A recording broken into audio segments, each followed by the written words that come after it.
Which bourbon are you using? Knob Creek. Is there? Just a traditional. Okay.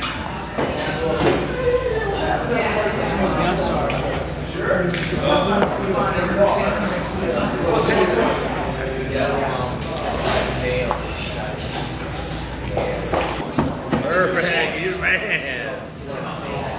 Oh, you got it? Yeah. Oh, where you find it? Can you just kind of lean back?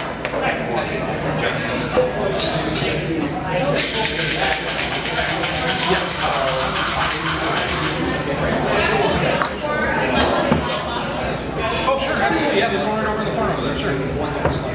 Yep. I'll bring it.